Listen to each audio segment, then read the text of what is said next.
Hello and welcome. In this video, we will cover individual editing mode versus group editing mode. Traditionally, editing is undertaken in the individual editing mode. This mode gives you full control over each color region, allowing you to make precise adjustments to specific areas of your model. This approach works well for the majority of circumstances, particularly when you need detailed, fine-tuned edits on specific parts of your model. However, we have since worked hard on developing the group editing mode. This mode is especially helpful if the model or models you are editing contain many color regions. This is particularly true when it comes to multi-object editing. So how does it work? Simply put, each group is represented by its color ID. Right now, as you can see, there is only a single group.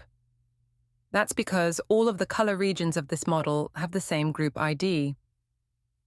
Let's change that and see how it affects our grouping.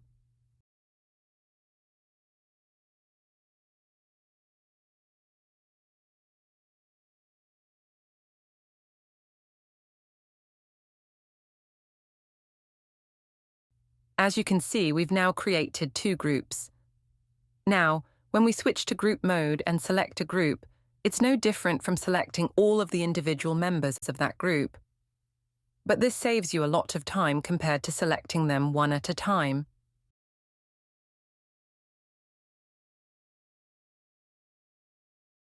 Furthermore, you can name each group, so you can immediately distinguish them.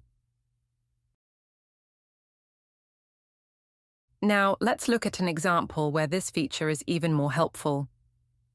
The modular armor set has over 100 color regions, and it's set up in such a way that, when we use multi-object editing, Colorize Pro will automatically place all the color regions that are shared by the same models into their own group. Note, this only works so perfectly because this model was designed with this feature in mind. Alternatively, you could always create these groups manually.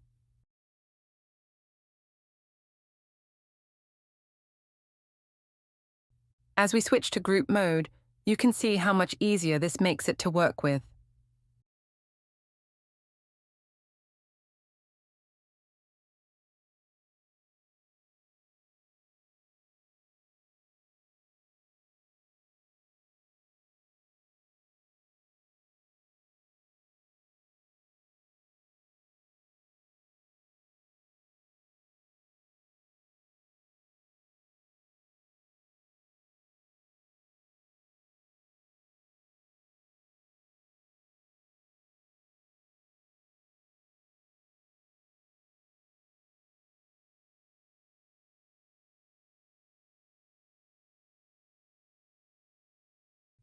Of course, we've added other functions that allow you to regroup based on different variables, but in the end, it all comes down to your personal preference.